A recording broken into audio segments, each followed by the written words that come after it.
What is sports psychology? I want to give you guys a brief introduction to what it actually is and how it can benefit you.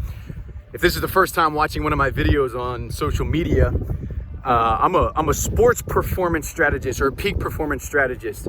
But in essence, what I do is I guide athletes. I give athletes the best strategies in performance, in psychology, to help them on the field.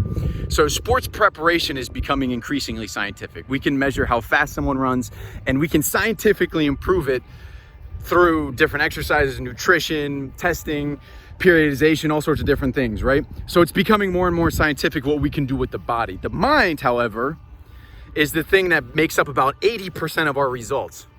So I help athletes with that 80% chunk. And just a brief introduction of what sports psychology is, in case you're not familiar with it. Maybe you're just a beginner. Maybe you want to, find an edge to how you can use your mind to help you in sports. The brief introduction to sports psychology comes down to really three factors.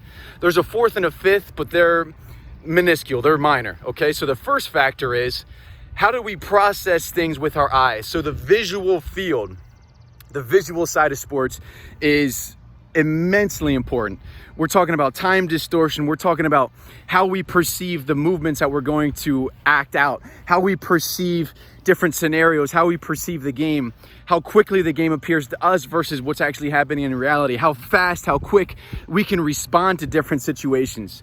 The number one thing is the visual field. We're visual people, but it's not just about visual on the outside. It's also about visual on the internal side of things. So we all create images, we all create movies, we all create pictures in our mind.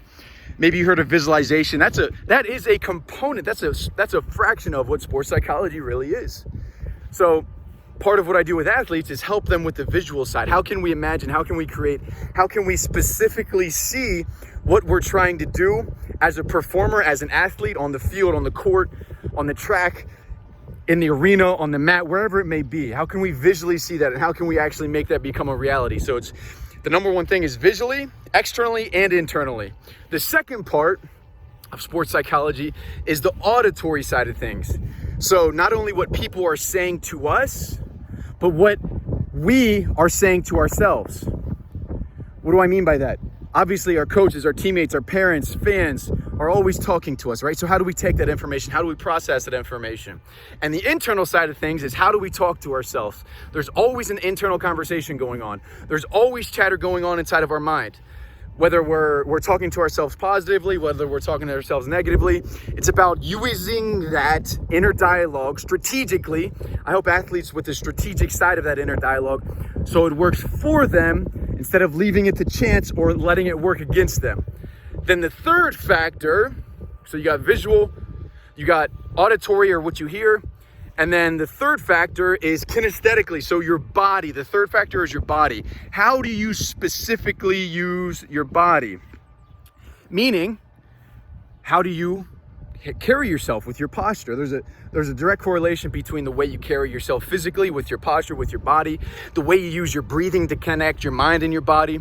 There's tons of strategies on the physical side of things, but how do you use your body? Not just how fast and how strong you are, but how do you use it to make yourself feel better? Put yourself in a slump shoulder position, put your head down, and try to feel confident, try to feel excellent. It's not gonna happen. Put yourself in a confident position and try to feel depressed. It's not gonna happen. Now, it's not as simple as just putting yourself in one or the other positions, but I help athletes on the physical side of things. So what do you do with your body? What can you do with your body to get you warmed up, to get you feeling your best, getting closer to that state of flow before a competition actually starts? So you got the visual side of it. What is sports psychology? The visual side of it, the auditory side of it, and the physical side of it. I'll touch on the fourth and fifth real quick. The fourth piece of it and the fifth piece of it are two other senses, so our scent and our taste. Very, very rarely in sports does that happen.